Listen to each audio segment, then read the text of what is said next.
Hey everybody, it is Greg Gossett from Gossett Trading and Mentoring Live, and today is Thursday, March 5th, 2020.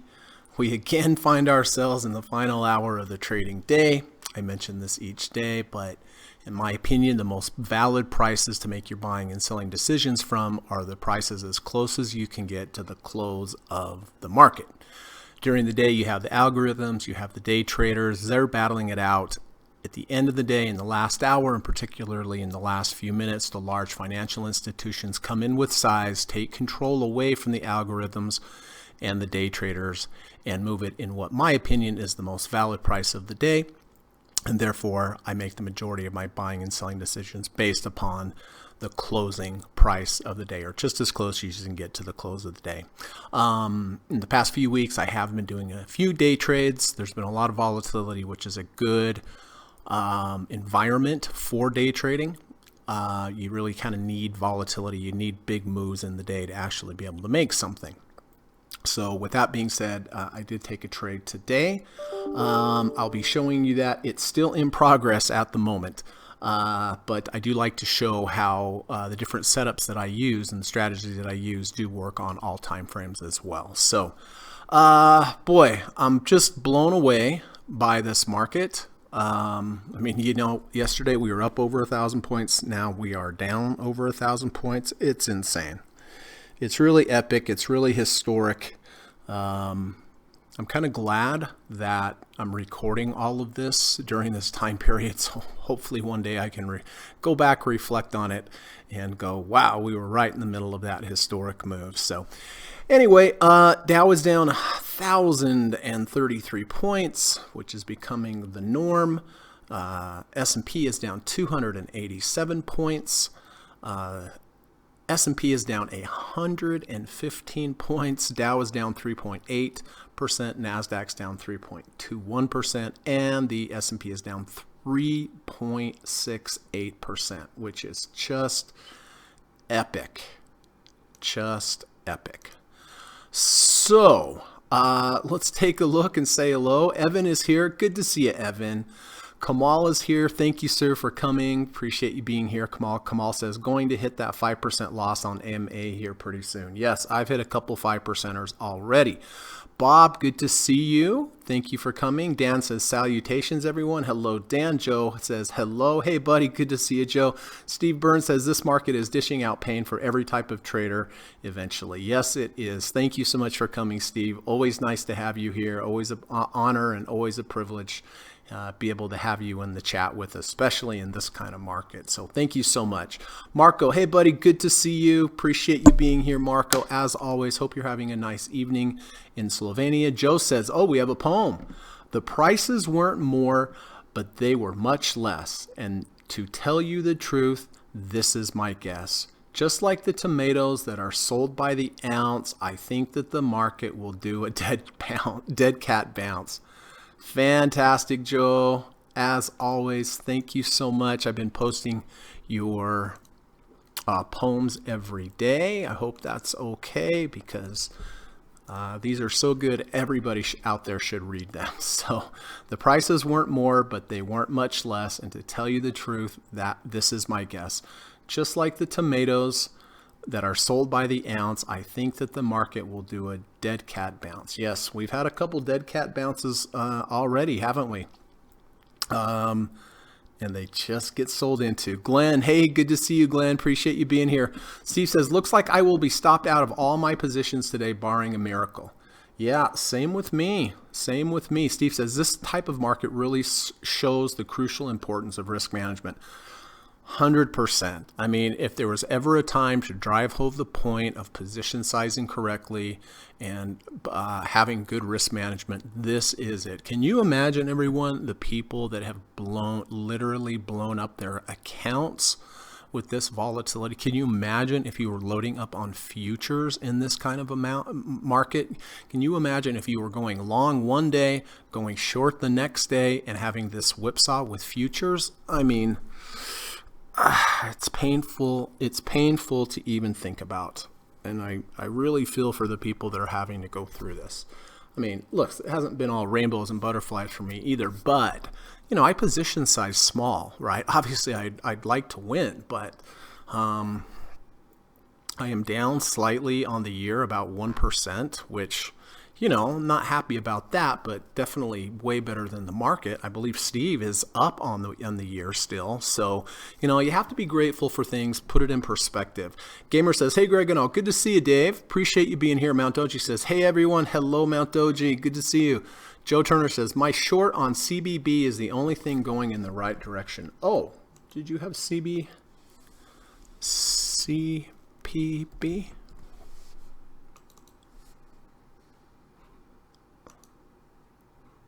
Aha, very good.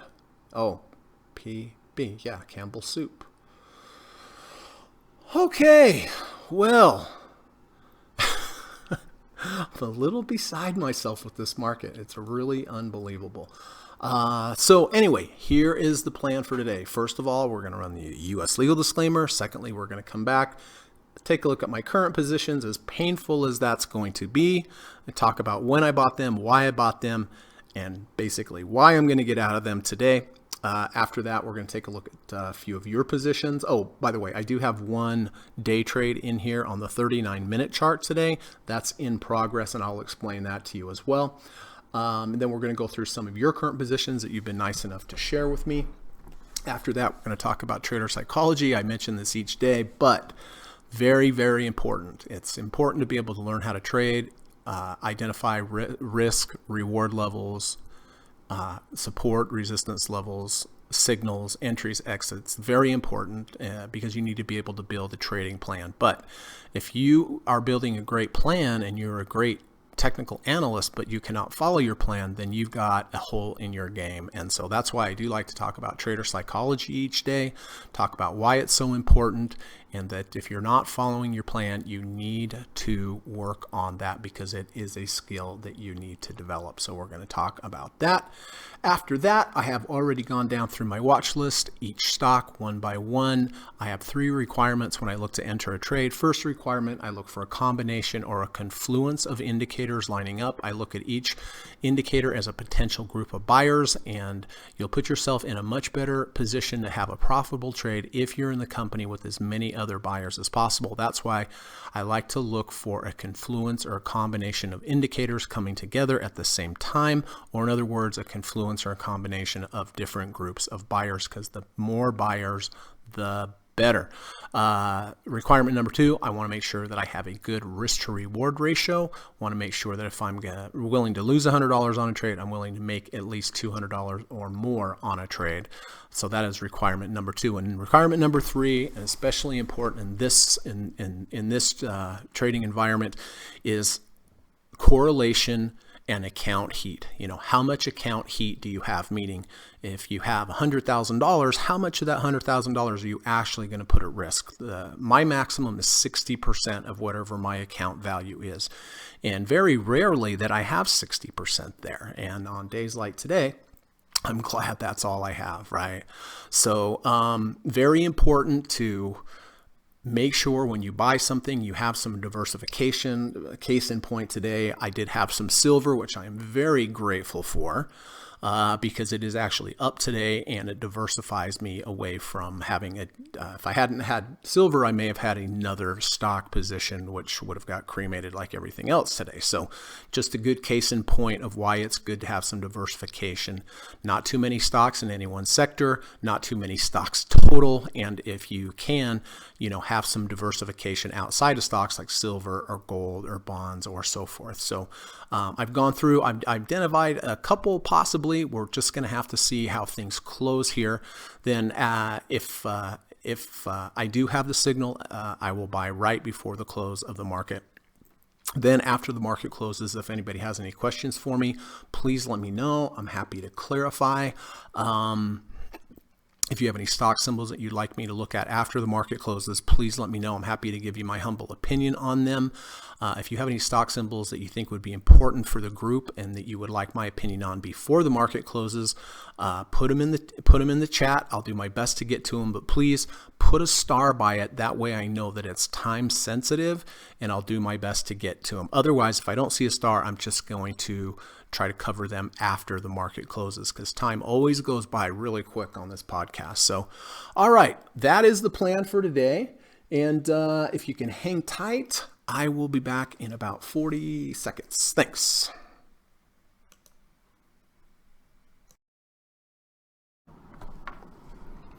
This video or live broadcast, like all instructional materials produced by Gossett Trading and Mentoring LLC, is created and published for informational and educational purposes only.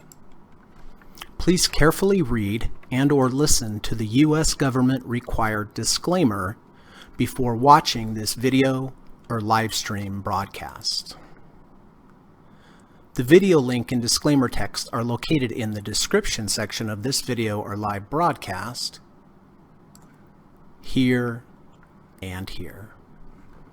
Thank you so much.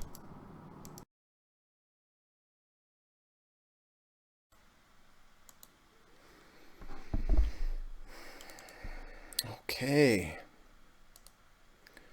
All right. Kamal says, the last 2 weeks I've had a huge lesson in risk management. I am just so happy I am not losing tons of money. I would have been down a whole bunch of dollars if I was trading my old way. Well, I'm glad to hear that. I am definitely glad to hear that. Mohammed says, hello, Greg. Hello, fellow traders. Hello, Mohammed. Nice to see you, sir. Ryan says, hey, Greg, thanks for the email. You are welcome. You are welcome, Ryan. Thanks for being here. Frank says, oh, here we go. We got a Frank poem. No escape for a trader. The markets are rough. Whenever you go, this you do. No. Oh, the markets for a trader. The markets are rough. Whenever you go, this you do know. Let's change the topic and go to the tropics. The weather is warm and downright balmy. Still you can't trade. Let you surf a tsunami. So good. So good. No escape for a trader. The markets are rough. Whenever you go, this you do know. Let's change the topic and go to the tropics. The weather is warm and downright balmy. Still you can't trade, lest you surf a tsunami. Very good, Frank. Thank you so much. And it is definitely a tsunami. Definitely a tsunami. And so I'm going to go ahead and copy that so I can post that later.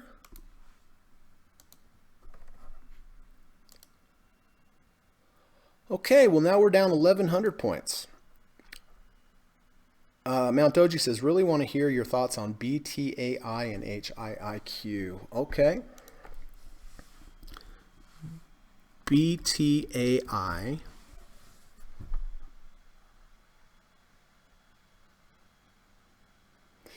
Well, okay, so we came down, we rallied, we made a lower high.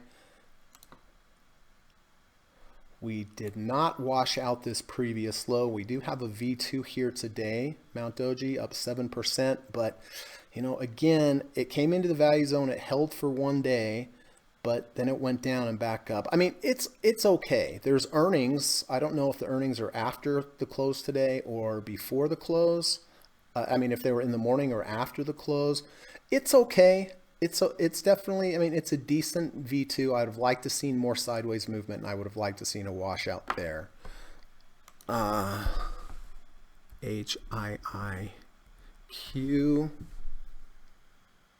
Wow. Well, it's a nice V2, but there was no, again, there was no sideways movement, Mount Doji. We were above the value zone. We came into the value zone. We came down. I mean, see how we just go down and right up. There was no consolidation. You know, it's okay, but boy, you know, your stop's going to be way down here. If you use halfway of the washout bar, your stop's down here. You're going to have to really be optimistic about how high this stock to go to make the risk to reward make sense. So, I mean, up strong, up really great today, but just the setup for me personally, I do not think I would take. Christopher says, hey all, good to see you, Chris. Appreciate you being here, sir. John says, HIIQ is #1 most expensive stock to borrow. Really? You mean if you're shorting it?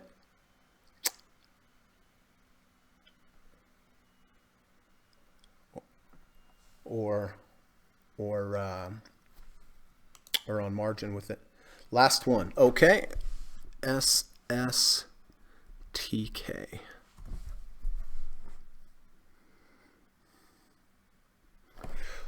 Well, bullish engulfing bar, V1, still not over the 30 RSI though, Mount Doji.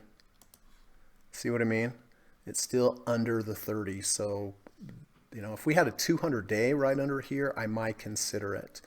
But, I mean, under the negative third, over the negative third, bullish engulfing bar, V1. I mean, it's all good, but if you're going to use the filter of the 30 RSI, then that would preclude you from not being able to get in. All right, let's take a look at this carnage today. As much as I hate to do it.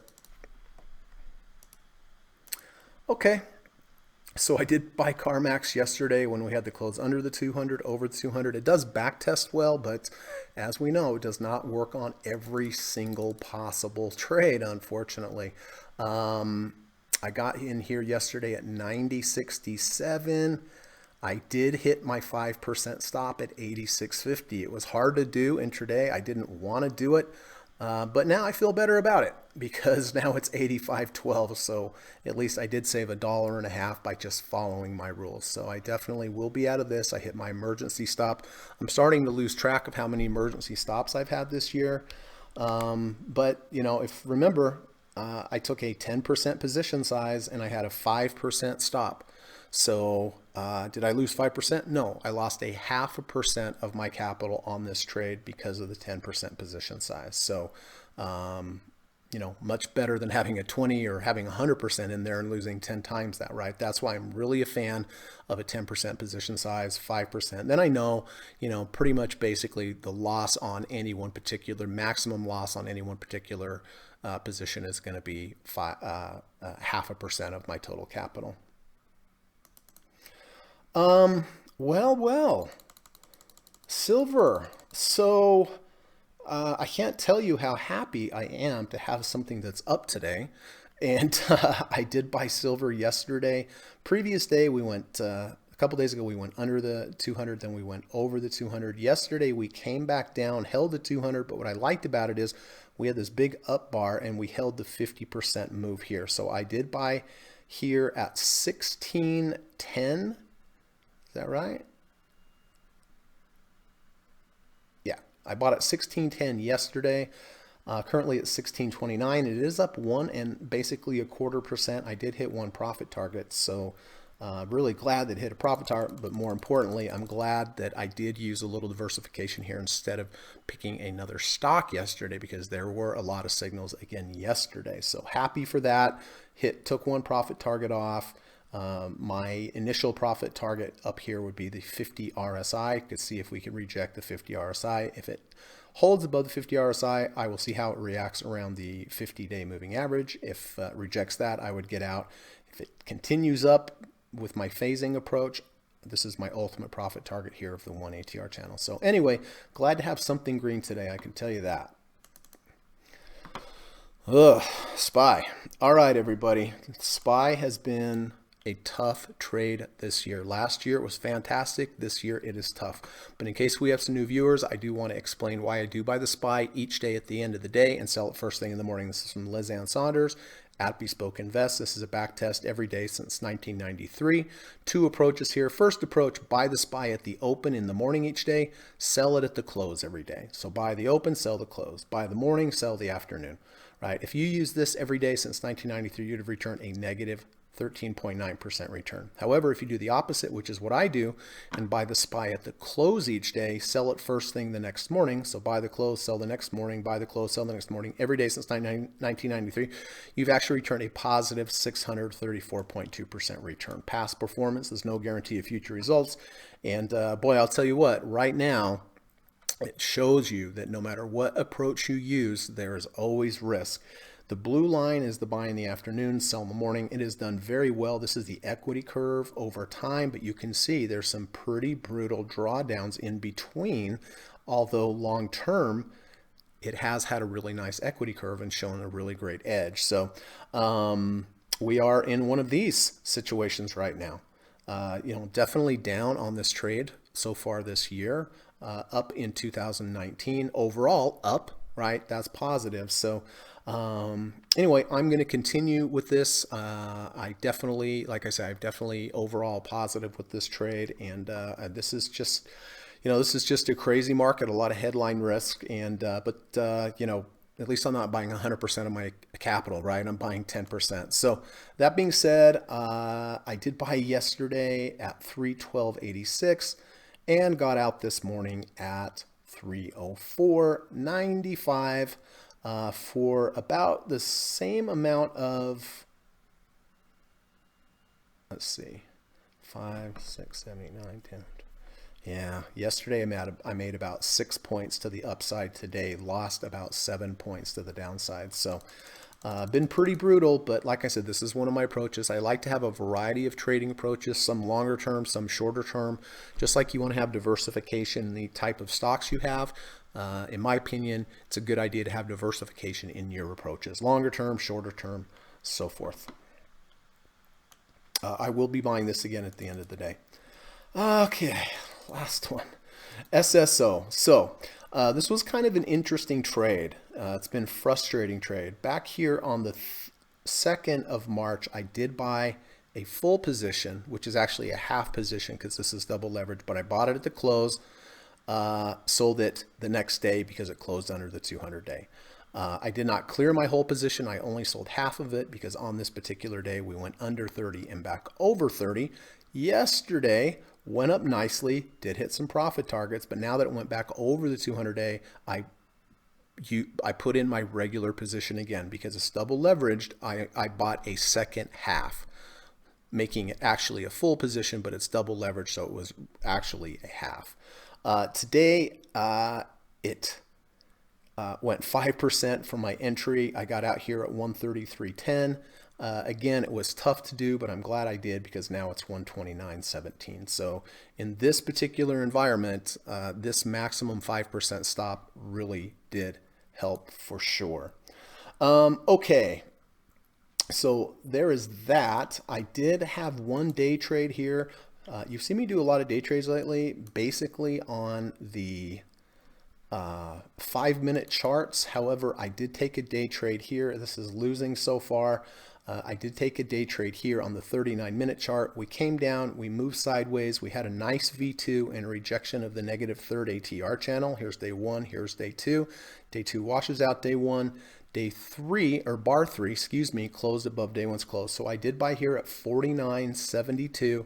Immediately went up nicely, but in the last half hour or so, we have definitely sold off. My stop is a close below halfway of the washout bar. This is the washout bar. You can see on this bar, we actually did go down and bounce. And on this bar here, we did go down and bounce. So if this closes underneath the halfway of the washout bar, I'm going to have to just go ahead and take the loss on this trade. Now, when I look at this on the daily, the reason I took this trade was because we're at 29.72. If we close above 30 RSI, I would just take this intraday trade, this intraday V2 here. I would take this and I would keep it as an overnight trade because of the under 30, over 30. Don't know if it's going to do that. Right now it's only 28.74, but it's possible. So if it does close above 30, I will go ahead, keep this as just a regular trade because it went under 30, over 30. But right now it's primarily just a 39-minute trade here with the V2, and it has held the support where it was supposed to. So if at the end of the day it closes under 30 but still above here, I'll just go ahead and get out of it anyway. So I hope that makes sense. All right, let's take a look here. So Glenn did buy Amazon back here, 18.98. He was looking for this 200-day to have support. Next day it went crashing down but closed back above, kept him in the trade. Then he had a nice rally up here, down here, still above his entry price. So congratulations on that, Glenn. But if there's any changes, please let me know. Nike. So, Steve Burns did buy Nike. We closed under the 200, back over the 200. Looks like somewhere here at 92.66. Stop was a close below the 200-day moving average. The last couple days it held up nicely yesterday, and then of course today looks like it is going to close below the 200-day moving average. So I believe that was Steve's initial stock. And Bing He did get out of this yesterday, so I imagine Bing He is happy that he got out of that, right? But it works for you. Sometimes you get out and it goes up and you wish you would have stayed. Sometimes you get out and you're glad you did. Kamal did buy MasterCard yesterday with this close over the 100-day moving average. His stop was a close below the 100-day moving average, and it looks like that is going to be the case here if that's still your trade plan, Kamal. Evan did buy PPLT back here at 82.39, the under 30 over 30. Yesterday it just kind of held. Today we are still holding the 30 RSI, so if there's any change in that, please let me know. Oh, dang, Evan. I saw this earlier, and Evan bought Smile Direct yesterday here at about $8.17. It was up 8% today. I was like, oh, that's going to be our clear winner for the day. I was so happy, but I didn't notice till right now that now it's given it all back. So let me know if there's any changes on that for you. Steve says, the one good thing today is most of the charts I am watching are entering no trade zones, losing all key support levels for me and putting me in all cash. It will take a lot of signals to buy again. Yes, sir. Yeah, in a strange way, when everything is lost, it's easy just to sit in cash, and it's a good idea. Mount Doji says, thanks for taking a look. Slim pickings, yes, sir. Bing He says, hey, Greg, hey, buddy, good to see you. Just talked about Nike. Andrew says, sorry, what was the trigger for buying SLV yesterday? SLV. Oh. Okay, so yesterday I did buy it. The day before, it closed over the 200-day moving average, but it rejected the 10-day.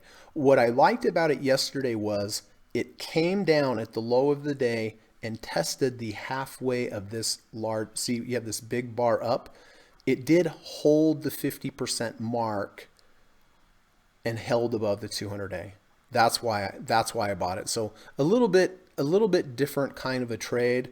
I could have bought it yesterday as well, just because it closed over the 200. But when I saw it yesterday test the halfway of that bar and get close to testing that 200 again, and then closing above the open, that's why I took it. So anyway, glad that I did actually.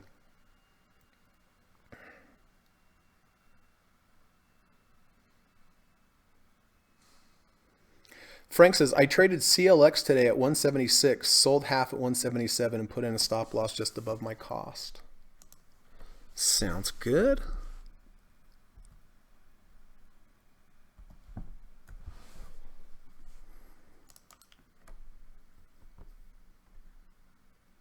$170, 171.66.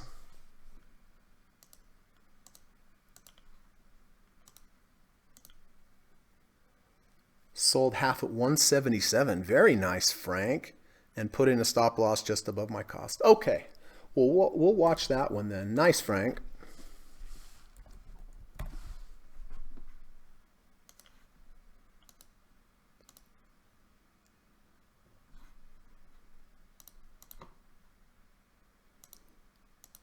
Boy, you got it right up there near the top, didn't you? Fantastic. There you go. Beautiful, beautiful. Clorox. Oh, yeah, Clorox. That makes sense, right? Don't feel bad for me. I got out near the high. Oh, that's so great. Okay, so you're out then. Good. We'll take that off.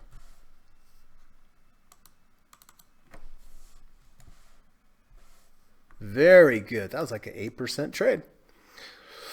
Evan, I will be holding PLLT since it's holding above the 30. Okay, Steve Burns, holding a position for one day can be long in this market, and if you are on the wrong side of the move, yeah, this market's incredible. I mean, it's literally incredible. I mean, it's historic, folks. We're going through something historic with the market. Andrea says, so what will you do if SLV closes below the 10? Will you keep it until it closes below halfway the bar? My plan on this particular trade, Andrea, is I bought it here. I'm waiting for it to move at least one ATR away from my entry. Then I'll use a trailing stop, like a close below the previous day's low. That will be my trailing stop. However, to the upside, if it rejects the 50 RSI, which is this blue line today, then I would get out, lock in profits. If it holds above this 50 RSI but rejects the 50-day moving average, then I would also get out. So again, if it rejects the 50 RSI, I'll get out. If it rejects the 50-day, I will get out. If it moves more than one ATR for my entry was 16.10. One entry is 33 cents, so it's not up above 33 cents yet. So I'm not implementing a new trailing stop, and I would have a close below the 200-day. So that's the plan. Kamal says very, very long. Totally get the cash part of it too. Yes. Frank, don't want to overstay my welcome in a market like this. Yeah, boy, if you have a profit in this market right here, you better take it quick because it vanishes very, very quickly in this market. Okay, so listen, before I go through my potential trades for today, I do like to always spend a little time each day, a few minutes each day, talking about trader psychology, why it's so important, risk management, good trading principles. I like to go through Facebook. I like to go through Twitter. I like to find good sayings or good trading words of wisdom that I think are helpful for you and for the group and for me. And one of the very best out there, one of our friends, my good friend, Stephen Burns, my coach, my mentor. This is short and sweet, but it's definitely very relevant to what's going on. So again, this is Steve Burns at @SJosephBurns on Twitter. If you have not subscribed, I would definitely recommend it. You're doing yourself a real big disservice if you don't. He has a great website, newtraderu.com. We haven't looked at that for a minute, so let me put that up there. He has a weekly video newsletter where he does break down his watch list as well, kind of similar like I do. Goes through, talks about possible entry points, exit points, stop losses, so forth and so on. But here it is at newtraderu.com. Here it is, weekly video newsletter. I subscribe to this. I watch it all the time.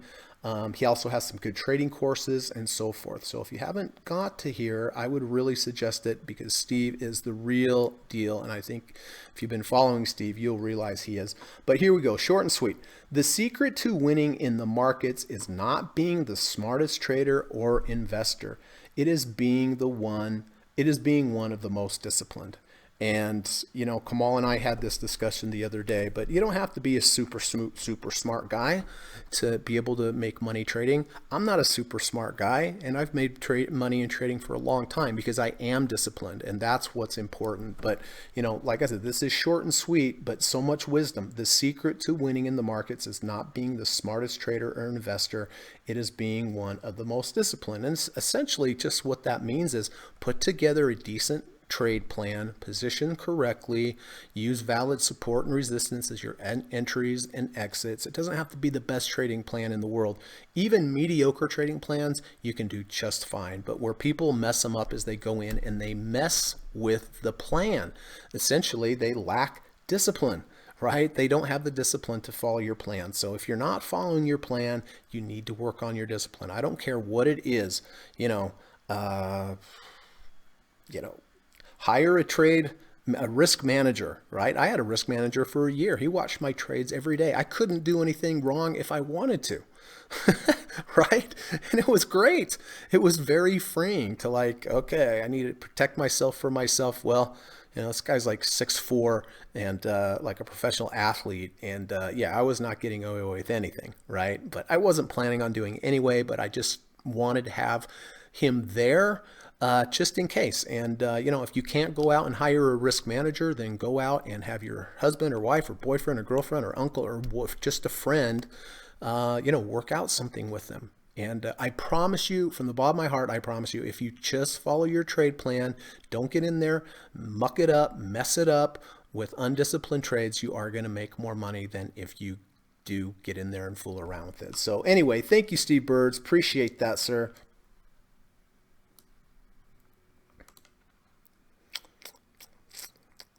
Anyway, okay, Andrea, I hope that helps with silver. If you have any other questions about that, please let me know, and I'll touch on it again at the end of the day. Don't want to overstay my welcome in a market like this. Yes, I agree, Frank. Steve says, thanks for sharing my tweet. You are welcome, bud. Being he said, I discovered two things interesting. Not sure if I am correct. Using RSI or moving average crossover rejections for my trade entry works well on some stocks only. Same concept as moving averages crossover setups. Yeah, well, being he, when I do back tests, when I show you the back test on etfreplay.com, you can see some back test really well. Some have losing. Some are worse than buy and hold. I think we did that yesterday with Coca-Cola, right? So, my opinion is that technical levels work because they're self-fulfilling prophecies. People see these patterns happen again and again, and it's a self-fulfilling prophecy. People come in and buy at the 200-day because a lot of people are watching and going, hey, it's at the 200-day. I do it. Steve does it. A lot of you do it. Well, multiply that by thousands of people doing the same thing. But, that's on an Apple or the Qs or the SPY or, Amazon, something like that, monster stocks that have a lot of institutional following. However, if you have a JC Penney or a, I don't know, Shake Shack or something, right, or some obscure little company, it may be at the 200-day, it may be at the 30 RSI, but who's watching it to buy it there? See what I mean? So that is why I think some stocks backtest better than others. Being he says, exit using both MA and RSI exit only signals produce better results than exit only of one of them having the signal. Oh, that's interesting. I discovered two things. Not sure if I'm correct. Using RSI or moving average crossover rejections for my trade entry work well on some stocks only. Same concept as moving average crossover setups. Number two, exit using both moving averages and RSI signals produce better return than exit on only one of them. That might be true. That definitely might be true. I mean, you're getting a combination of indicators telling you to the downside, right? So that makes sense. Just like I like to have combinations of indicators to the upside. But I would caution you, being he. I mean, I don't know how far of a back test you've done. If you've, made this decision because you've just in the recent past seen that happen, that may not be valid for over the long term. That's why it's great if you can back test something for a long term and not just look, and go, hey, this last trade, it lost the moving average and it lost the 50. Therefore, it's always going to be the same for everything in the past. I don't know. I have no idea. But just wanted to make that point that you can't really base something on just what's happened in the recent past. You have to look at it in the aggregate. And the more data, obviously, the better. Okay, well, let's take a look here. Well, all right. So CarMax, already know about that. I already got out here at 86.50. SLV, doing fine. One profit target. Again, once it moves one ATR away from my entry was 16.10. One ATR is 33 cents. So once it gets up to 16.43, then I will institute a trailing stop like a close below the previous day's low. Now, if it moves up and if it gets up that high, well, if it doesn't get up 33 cents, then a close below the 200 is my stop. If it does continue up and rejects the 50 RSI, then I'll lock in all profits. If it moves past the 50 RSI and holds, but rejects the 50-day moving average, I would also get out. And the way that I do my phase outs, the math on my phase outs, if we get up to 1682, I will be completely phased out of the trade. So anyway, up 1.81% today. Very, very happy for that. SPY, I have to make sure that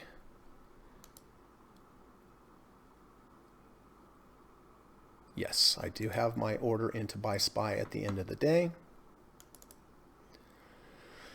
And SSO, I was already at a SSO at 133.10. So very, very happy I did that. It wasn't easy to do. I don't see any trades here as well. Okay, so, and I do have that day trade still.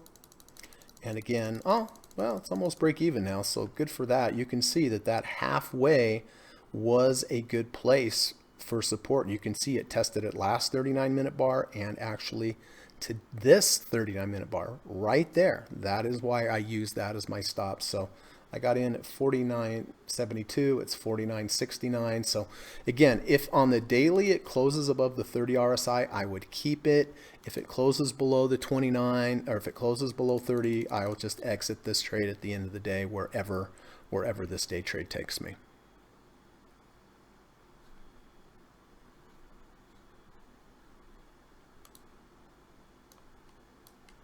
Okay, I have to move Katie for 1 second. Please give me a second. I will be back.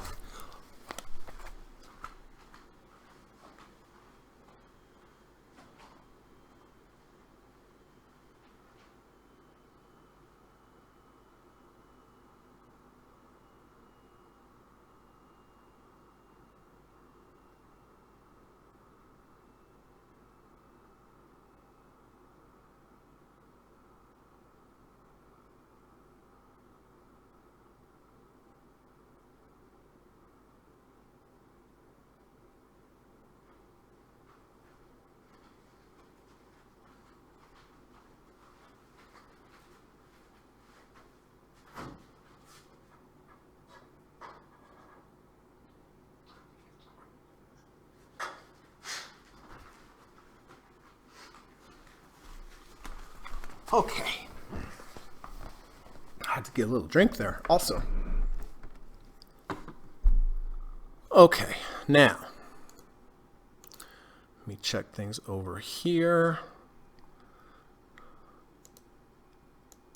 You know, I actually bought some puts yesterday, not for me.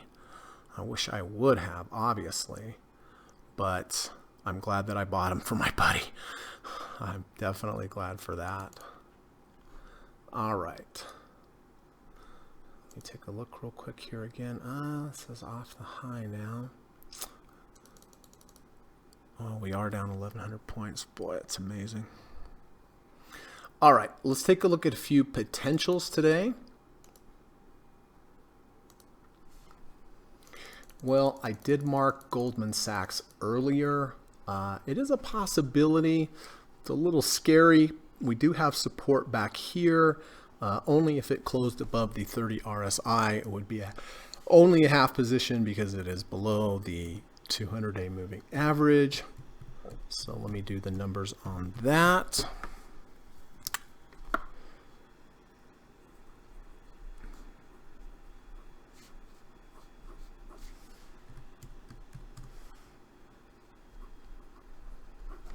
Okay. What else was I looking at today? Microsoft. No, it was a little stronger earlier, still above the 50. Hanging pretty well compared to a lot of the stocks. The Nasdaq is holding up better than others. Nike, Steve and Bing, he had that.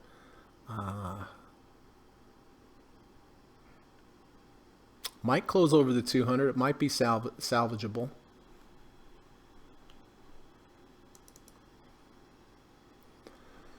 SPY, I marked that to see if we were going to lose the 200-day moving average, and it looks like we might. You know, if it closed back above the 200-day, I would take another stab at it, but most likely with the SSO, because I have the overnight SPY trade, and I don't want to have two SPYs. It's confusing.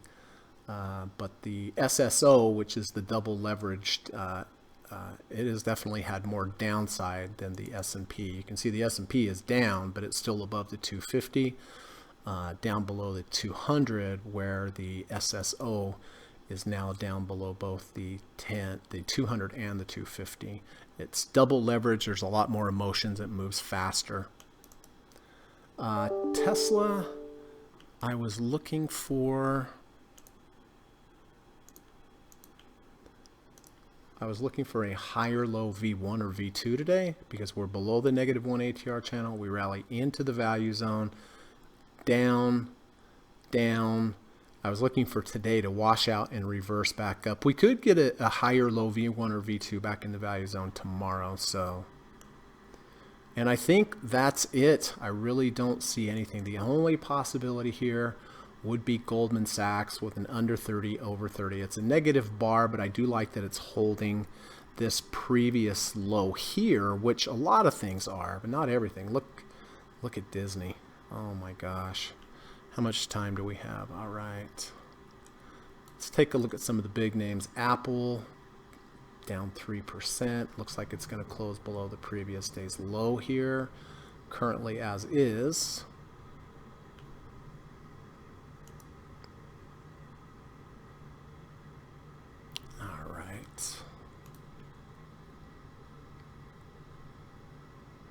Let me take a look at my Exxon trade.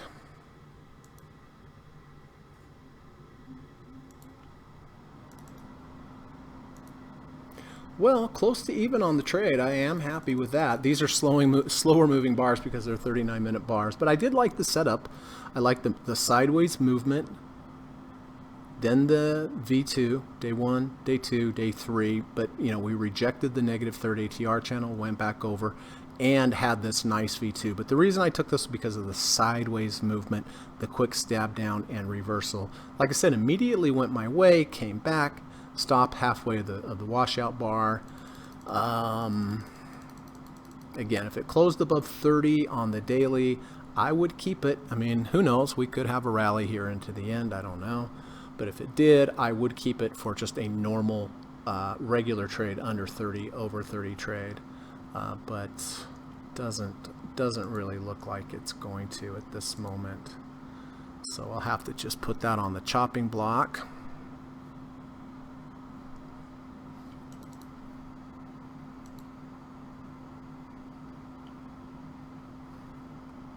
Yep.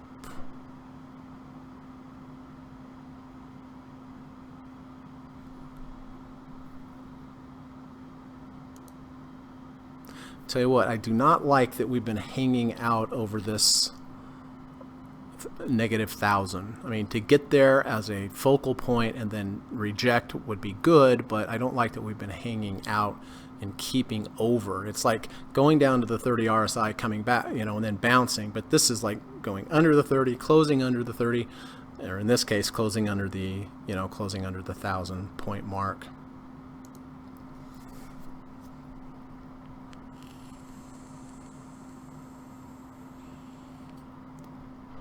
Steve says, my signals are stock or index performance specific, not universal. Yeah, there you go, Bing He, right? So they're specific to certain stocks and indexes, not just across the board. I focus on entry signals with an edge that and then manage the trade to minimize the loss and maximize the gain. Yeah, that's trading, right? You know, focus on signals that work, that have a back test, that have an edge, and then minimize the loss and maximize the gain. That's trading. Throwing a little position sizing on that as well, and that's your formula. Frank says, in a normal market, entry is everything to me. In a market like this, exit is everything to me. Yes, true. Bing He says, my problem with back testing is that exit is mostly discretionary, difficult to have a fixed logic. So far, I just have random tests on a few stocks using moving averages and RSI exit signals. Well, you had some good signals yesterday, Bing He. I mean, you made some good decisions yesterday, right? For sure, right? Everybody wishes they would have gotten out of a couple trades yesterday. Hey, look at Goldman Sachs. 29.96. Look at the weekly here, right down in the -3 ATR channel. All right.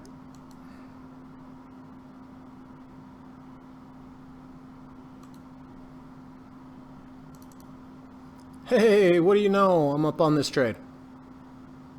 Fantastic.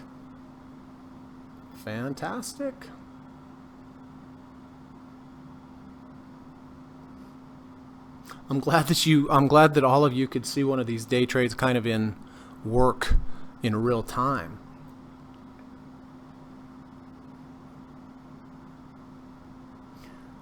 Let's check the daily. 29.42. It could hold above the 30.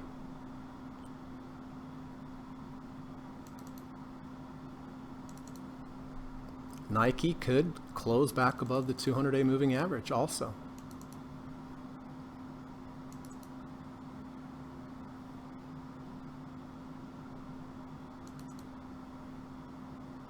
Goldman Sachs could close above the 30. All right, I'm definitely have to keep my eye on that.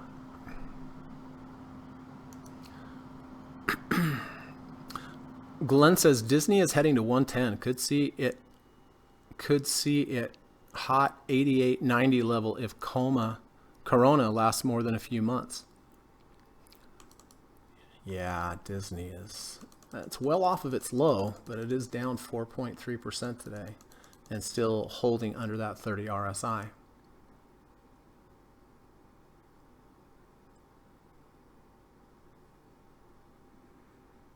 Bing He says, but my decision yesterday is bad trading. Good trading would have hold on and exit today.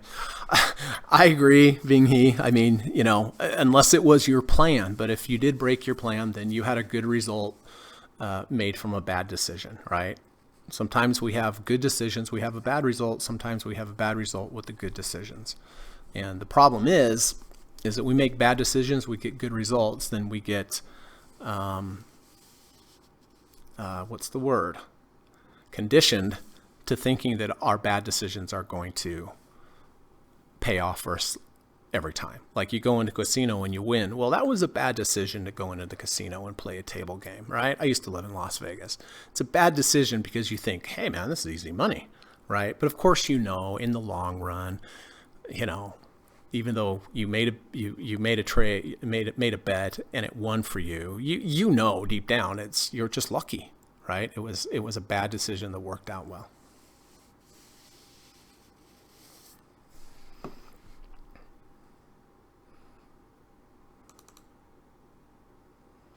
Goldman's above 30. I don't think Exxon is going to get a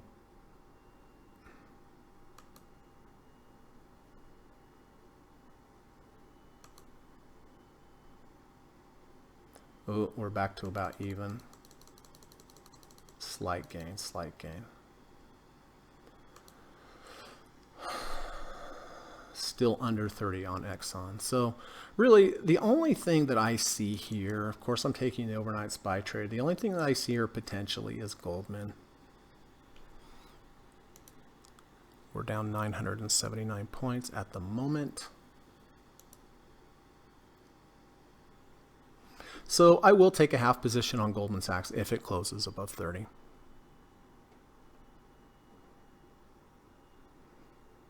Mount Doji says, woof, I had a call that almost made me miss the close. Zach, hello everyone, was traveling today, so late to the party. Good to see you, buddy. Always nice to have you here.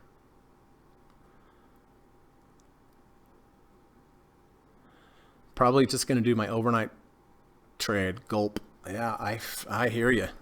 I hear you.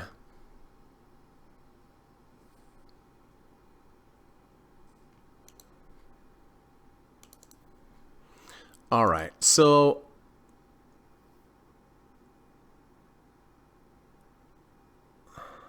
I'm gonna, well, I guess I should give that a little bit more room, 5 minutes, see if we do have any kind of rally into the close. Wishful thinking, probably, right?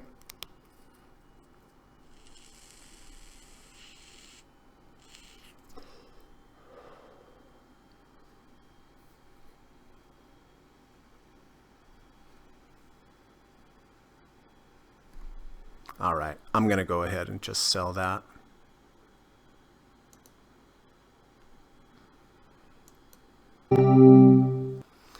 Okay.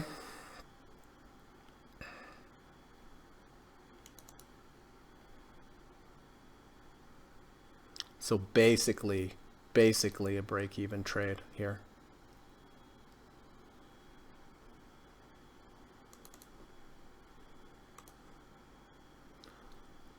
So I'll cue Goldman Sachs up.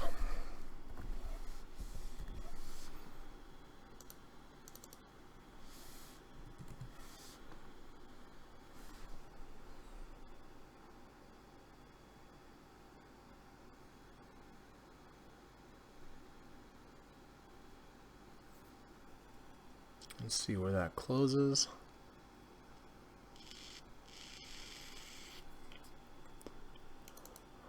Boy, look at Apple here.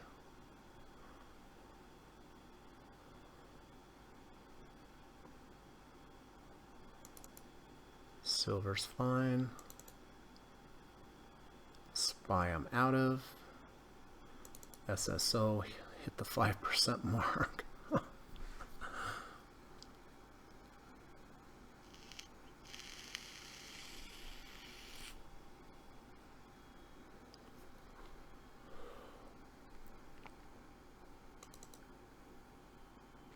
Goldman Sachs right on the button there.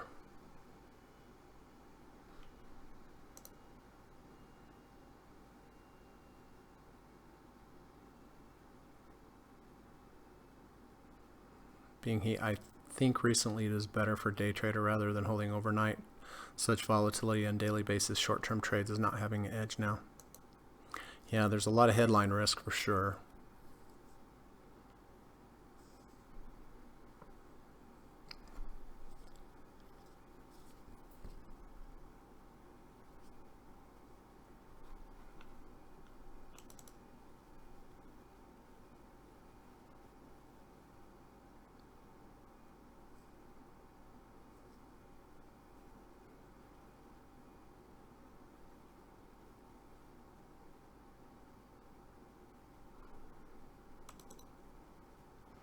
Okay, 2 minutes. Goldman Sachs is back over.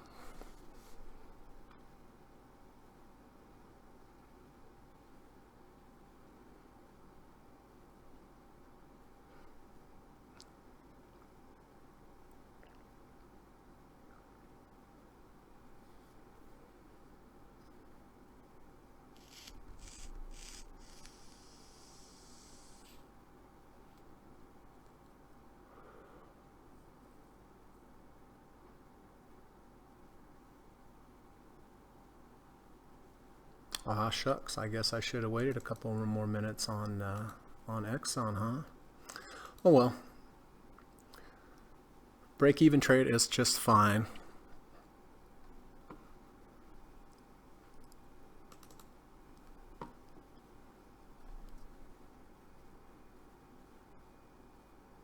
All right, last minute.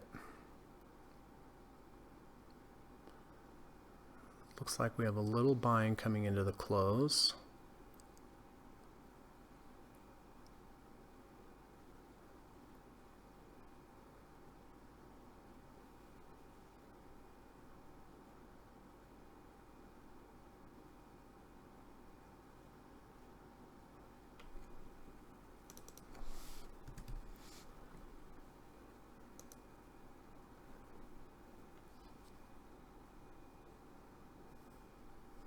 $30 seconds.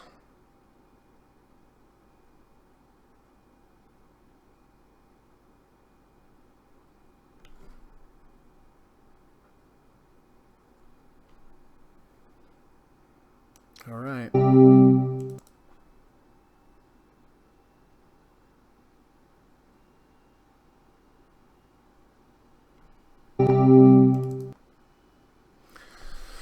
Okay. So KMX is out of there. Silver closed nicely. SPY. Let's see where we got filled on SPY. 302.46.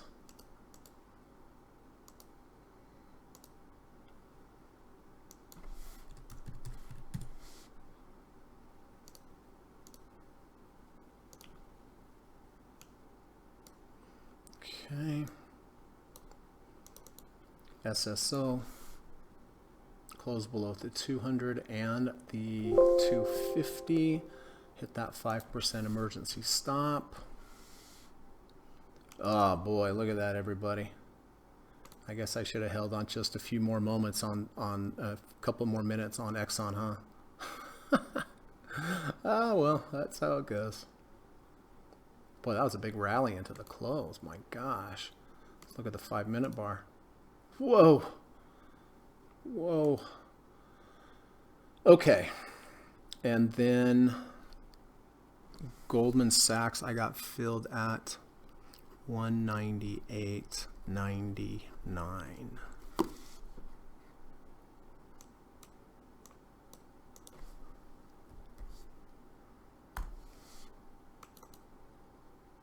Oh, that was a horrible fill.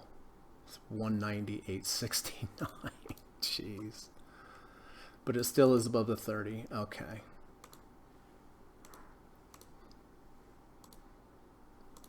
So if we look at that on the 5-minute, that must have really sold off hard in the last 5 minutes. 198.99. Oh, I thought it was, okay. I thought I said 199.98. Dyslexic. All right. 198.99.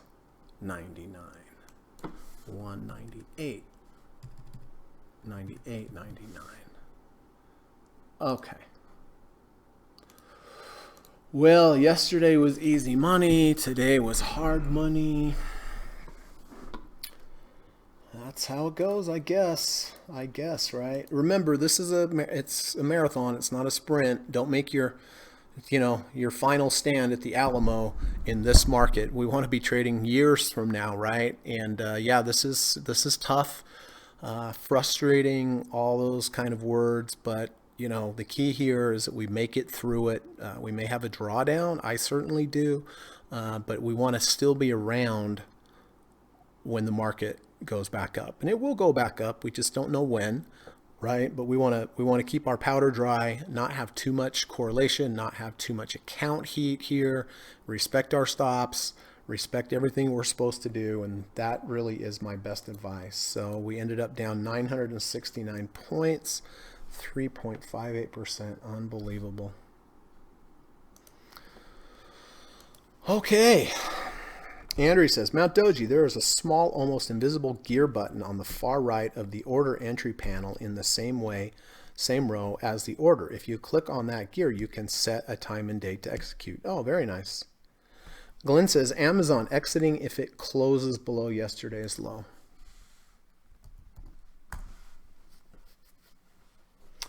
Well, did it? Yesterday's low was 1975.83. Or 1922, and it held above today at 1924. So it looks like you kept it. Kamal says, out of MA. I imagine that was the case. No trades today. Okay, any other changes from anyone on? It looks like Nike did close below the 200. I don't know if Steve's still there, but Steve, if you got out, let me know, or if you stayed in, let me know.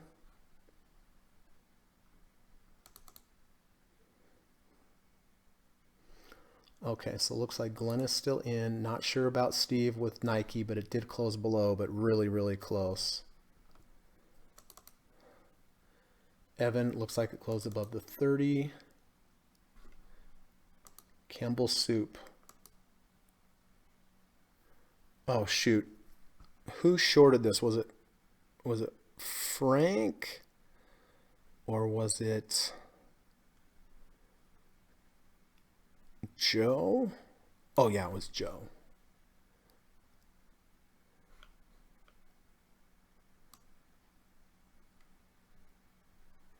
Now I can't remember, Joe, where you got in and got out, or if you're still in. If you're still there, let me know.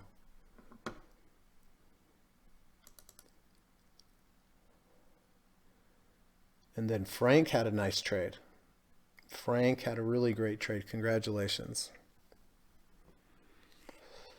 Zach says, Greg, did you hit any profit targets on SLV today? Sorry if discussed already. Was just curious. I saw it was up. Yes, I did. Thankfully, I did hit one profit target here at 1624 earlier. So at least that one was up. So I'm happy for that for sure.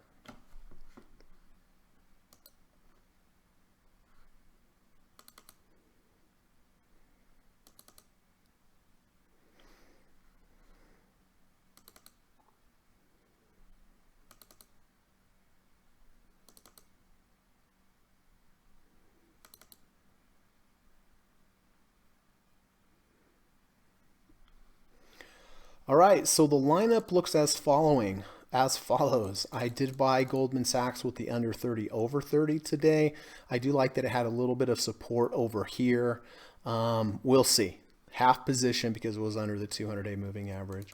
Silver, like I said, nice over one profit target. Luckily today, 200-day moving or the overnight SPY trade bought at 302.46. Is that right? 302.46. Yes, that's correct. All right. Listen, if you have any other questions, please let me know. Just to redo my quick plug, my daily plug. Hope that's okay with you, but just do want to let everybody know that I do offer private one-on-one coaching and teaching lessons in the evening time via Skype. I do have a course. It's 5 sessions. Each session's between 2 and 3 hours. It's a pretty intensive course. I teach you everything I've learned over the last 24 years as a full-time trader. I teach you everything I've learned from my coaches, teachers, and mentors like Stephen Burns that I've worked one-on-one with, Dr. Alexander Elder that I've worked one-on-one with, Carrie Lavorne, Larry Williams. So I've learned a lot of good things from these 4 great traders. I mean, they all have different approaches, but that's why I actually reached out to 4 different types, because some approaches work in some markets, some approaches work in other markets, and I wanted to make sure I had a tool or an approach regardless of what the market was doing, and that's why I have several coaches, right? 4 coaches. So in the course, that's what I teach you, right? Like I said, it's 5 sessions. Each session is between 2 and 3 hours. The format of the course is basically I teach the first part of the lesson. The second part of the lesson, I ask you a lot of questions. I have you teach it back to me. I have you break down charts. And I make you do it, right? It's easy to sit and listen to me, but I make you do it. We go through a lot of different charts day by day, and I ask you, what do we have here? Where's your next trade? If we're in a trade, where's your stop? Where you're getting out? What's your position size? All sorts of things. So, like I said, I've had great success with my clients. At least they've told me so. But if you're interested in becoming a student, taking that course, it is $1,000, but I think for what you get, it really is worth it with all the personal attention and everything. I think you will be happy that you did. I think you'll look at it as a good investment. So you can reach out to me on my email. My email is in the description of this video. You can also send me a message on Twitter. And, if you reply or if you send me an email, just say, hey, Greg, I want to sign up or I want to schedule a Skype call. And there's no obligation with the Skype call. It is totally free. I promise you there's no pressure. I'm not like that at all. As a matter of fact, I never say, okay, well, do you want to do it? I'm just like, think about it. If after we have our discussion, you want to do it, you can get back with me, right? So there's no pressure. But, I like to know more about you. I like to know about your trading, your challenges, your goals. You can ask me any question, and then if we decide that we're a good fit for each other and you like to become a student, then you can just reach back out to me, and then we'll schedule the calls. And like I said, the lessons that I teach, they are in the evening time via Skype, 2 to 3 hours, and then if you want to get through them real quick, every other day is about the quickest I can do them, but I would suggest not doing them back to back, like every other day, every third day, something like that. So you can learn, process, watch the lesson. I record each lesson so you can watch the lesson as well. So, and then if you like today's podcast, if you're learning something, if it's helping you, I would appreciate it if you could hit the thumbs up button before you check on out of here. The more thumbs up and interaction you get with the channel, the more Google helps kind of promote the channel and get it out there. There are a lot of people that definitely need help with trading. I can't imagine how many people, what they're going through right now with trading if they don't have a plan. I mean, I just can't imagine. Well, I can't imagine because I was there in my early 20s, so that's why it hurts when I think about it. So, all right, well, there's my little plug. If you're interested in the lessons, let me know, and if you could hit the thumbs up button, I would appreciate that too before you leave. Hey, Quad Racer, good to see you. Quad says, late to the party, but I'll go back and rewatch. Maybe a little money on the SPY trade made a little money on the SPY trade the other day and bought again this afternoon just before the close. All right, I'm right there with you, Quad Racer. Dan says, thank you, Greg, for teaching us. Thumbs up, gang. Thank you, Dan. I appreciate that. Quad Racer says, hope everyone is having a great day. I hope as well. Joe Turner said, got out of CBB at 53.83, out at 52.45. All right, fantastic. That's a short trade, so that's why it's good. Kamal, Greg, your course is the best investment ever. I have already saved tons of money by not creating massive losers and keeping my emotions at even keel. Ah, thank you, Kamal. I'm so glad to hear that. Right? Sometimes trading is not about making money, but minimizing your losses. And so, yeah, I do teach that in my course. So, I'm whether you make money or lose less money, you still have more money, right? So thank you. I appreciate that, Kamal, for the kind words. Evan said, Spirit Airlines has had such a bad couple of weeks. Oh, do we even want to look at this? Ooh. SAVE.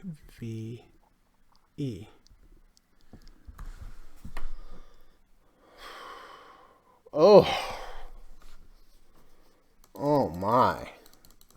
my. Down 18% today. Everyone, this is such a good example. I know I've said this before, but the first loss is the easiest loss in trading. After that, it gets harder and harder and harder. Let's just say, for example, you bought Spirit Airlines when it went under the 200 and over the 200, right? It went up nicely, went up really nicely, right? But let's just say your initial stop was a close below the 200. Okay, you're staying in. And then here is where you're supposed to get out. And you're like, hey, I bought up here at 43. I have to get out at 41. I don't want to do that. If I lock it in, I'm going to really lose the money. I'm going to lock in that loss. Well, if you're down on a trade, you are down on a trade. Everyone seems to think it's not a loss until you actually sell it. Well, it's a loss, right? But let's say you didn't get out here when you were supposed to. Then the next day it goes up a little bit and you're like, aha, I'm right. Then the next day it's kind of even. Then it breaks down. And then you think, well, gosh, dang, I really wish I would have sold it up here at 41 now that it's at 37. But you're like, well, I can't sell it here.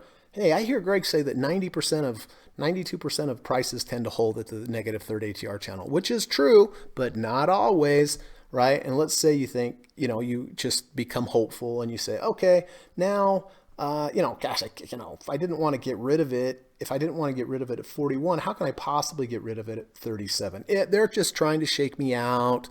I'm just gonna stay with this. Okay. Then it goes from basically 37 down to 34. And you're like, well, I can't get out now. Obviously, now it's a long-term investment.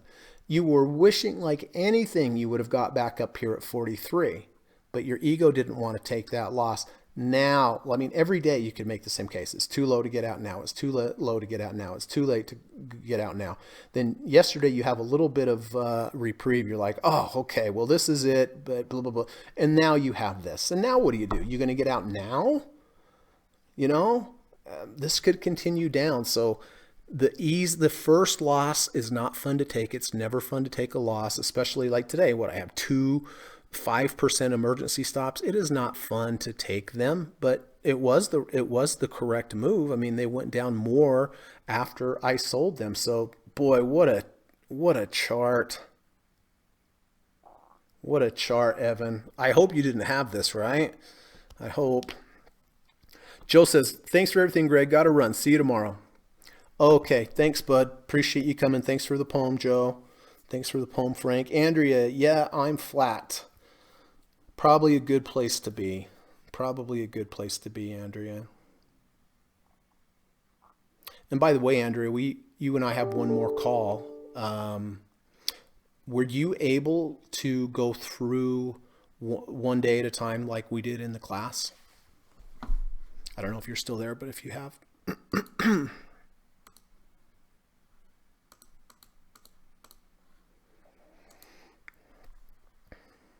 Frank says, people seem to forget that you can always buy it back. That is true. Evan says, no, I have not traded Spirit. Thank goodness. Thank goodness. Bing He says, for save, 19 February has both RSI cross 19th February. Okay. Right here. Has both RSI cross under 50 and 200 cross under.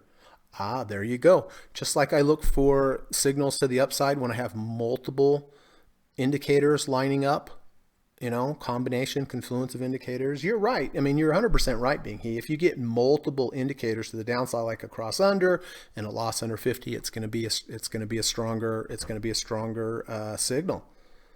This again confirmed to me we need both exit signals to be correct to get out. Yeah, I don't know. I mean, 100% I would say if you get both signals, it's a stronger signal. But there are some times where you just have one signal that you still should get out, Andrew says, I am still going through replays, but I will try to get through that as soon as possible and do more day by day. So maybe by the middle of next week. Okay, good. Good.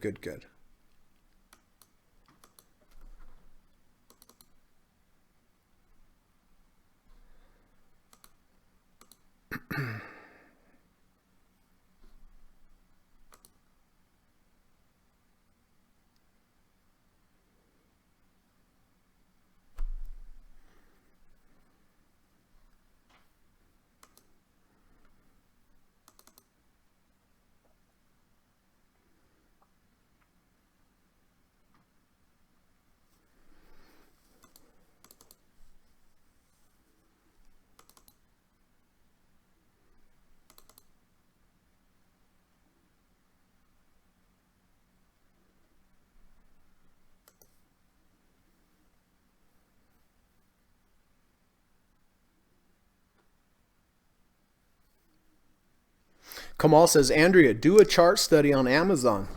That's right. Kamal says, yes, anyone who is thinking about taking the training, go for it. You will definitely save the cost in no time and come out with a ton more knowledge. Oh, thank you, Andrea. I appreciate it. Kamal says, okay, I will.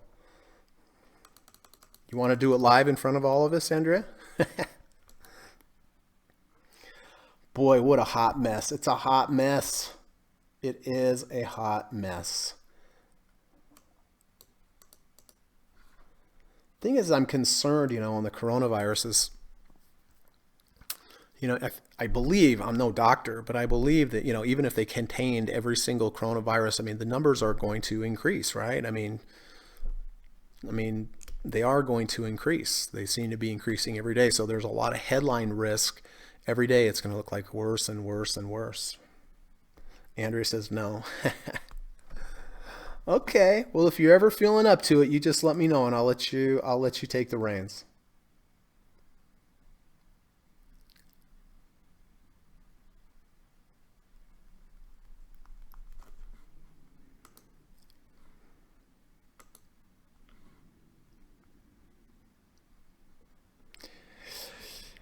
It's amazing to me. It's just amazing to me that in the past 7 days, 8 days, we've had six up and down 1,000 pointers. I mean, it's bewildering. Why everybody wanted in yesterday, nobody wanted in today. It's just unreal. American Airlines was down 13%. United Airlines was down 13%.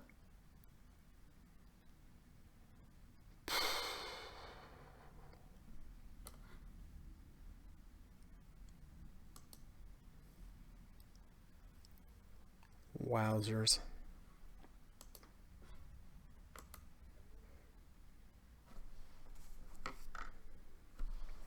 Frank says, it's timely reminder to watch the $25,000 minimum in pattern day trading accounts. Don't get red flagged. Yes, that is true, Frank.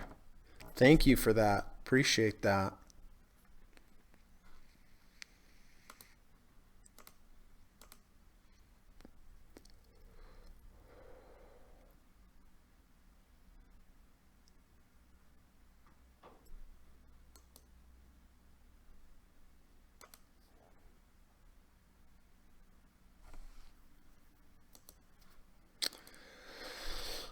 Well, heck. All right, one last time, I'm just going to go through current positions just so we can get this down. I did take a trade. I held my nose and took a trade in Goldman Sachs with the under 30, over 30. The reason I took it mainly was because it's right back here in this support day right here. And it is a half a trade, half a position size, only a 5% position size because it's under the 200-day moving average. Silver, very happy that went up today. We'll see how it reacts around the 50 RSI, or my stop will be a close below the 200. And SPY, bought the SPY here at the close at 302.46. So anyway, tough day, tough week, tough year. Please remember about position sizing. Please follow your rules. Every single trader in the world, the best in the world, they have drawdowns just like we're going through right now. But the key is try not to make that money back quickly. If you chase that money, try to make it back quickly, you're going to be in trouble, right? Let's play this for the long term. Let's just embrace the drawdown we're having, as ridiculous as that sounds, but let's be around and have capital when the market goes back up, right? Make that money back slowly. So, all right. Well, if anybody has any other questions, please let me know. I do want to just quickly let you, before I leave, just 2 reminders. 1, please go out and do something nice for somebody today. Just a smile or a wave or hello. Just be pleasant.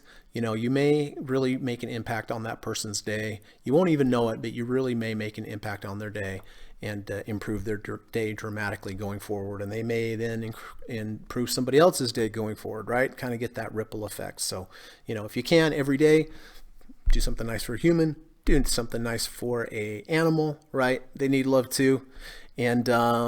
And it's good for you as well, right? And then again, before you get out of here, if you don't mind, if you found this helpful, please hit the thumbs up button on your way out. And that would be great. Thank you. Zach says, thoughts on cruise stocks such as RCL? Think of seeing how low it goes before buying as a long-term hold. Not sure this virus, though, how long till they will bounce back. I've been thinking the same thing, Quad Racer. I've been thinking the same thing. I've been thinking that, our cruise ship's going to go out of business. I mean, I don't think they're going to go out of business in the long run. Long term, are they a good time to buy right now? I mean, probably. There's so much fear and panic in the market, especially with travel related things. I would imagine they would be. Of course, you never know.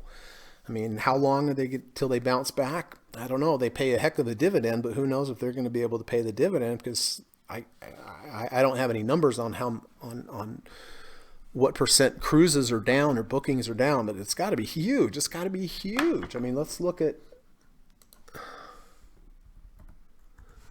CCL. Oh, goodness me. I mean, look at this. Back in 18, $66 a share. Now it's $27.87. It's lost more than 50% of its value.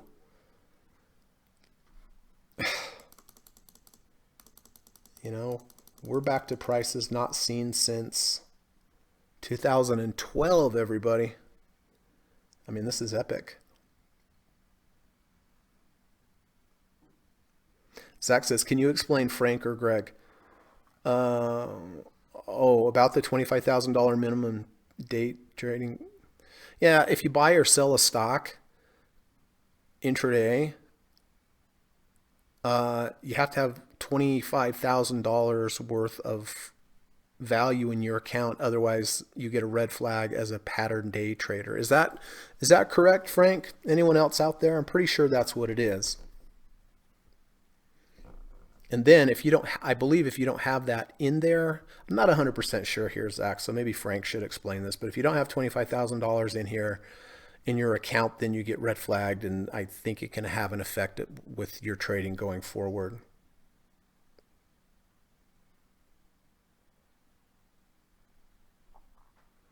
Greg, we took UAL on 218.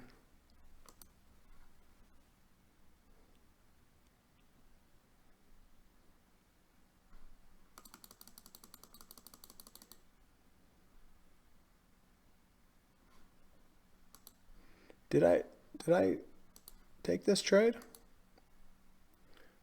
218 got out on 219.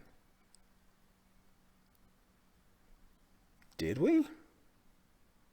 Oh, UAL. Okay, I was going to say, I don't remember trading CCL. Okay.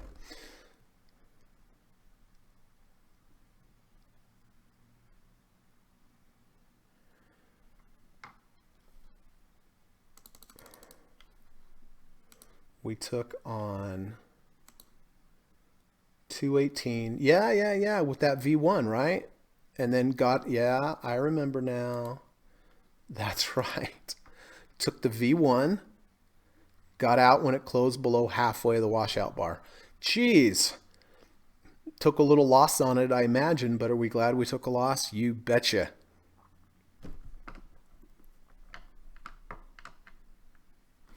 How is SPY looking after hours? Down 31 cents. So nothing too crazy. Looks like Goldman Sachs up 67 cents. Silver's down about 4 cents.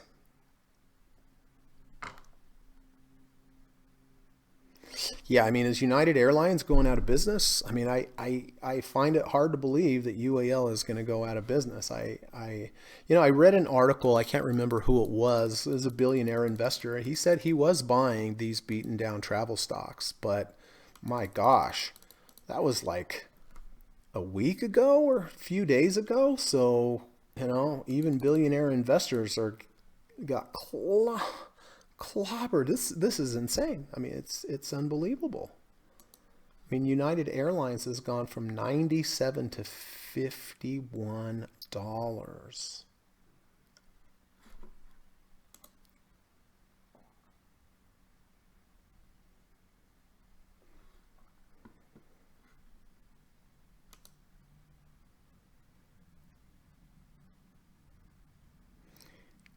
You know, what these downtrends need, everyone, they really need, if you're short, there's a lot of people who are short. They're just staying short until we close above the previous day's high, right? Here we close lower, here we close lower, here we close lower.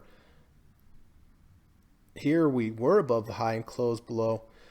Once you see the first close above the previous day's high, that will be the exit point for a lot of shorts. Right? But this is a pretty easy, you're right, Kamal, this is an easy short trade. It just stay in this thing until it closes above the previous day's high. When we're long, I stay in until it closes below the previous day's low. Same thing to the upside, but there's been no bottom, and but I promise you, when we close above a previous day's high, it will bring some buyers in. That will be one group of buyers, and it will bring in another group of buyers, which will be the shorts covering. So you'll have two group of buyers coming in.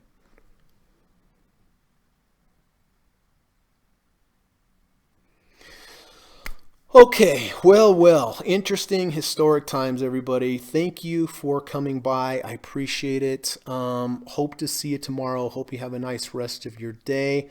Frank says, as long as account value stays above $25,000, they don't care how often you trade. So, yeah, so Frank's saying, make sure that you're staying above that, because if you're down it, then you'll get, sorry about that. Enjoy the music.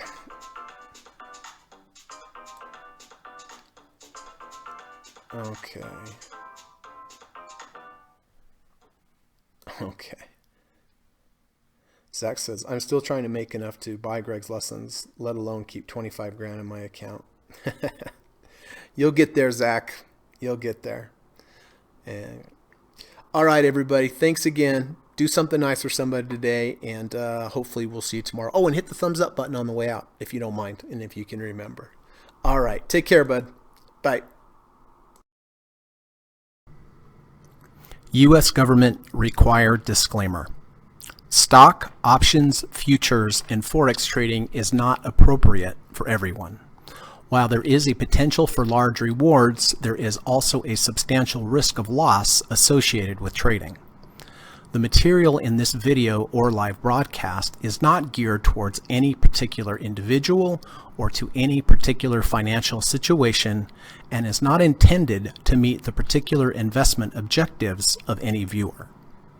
This video or live broadcast, like all instructional materials produced by Gossett Trading and Mentoring LLC, is created and published for informational and educational purposes only.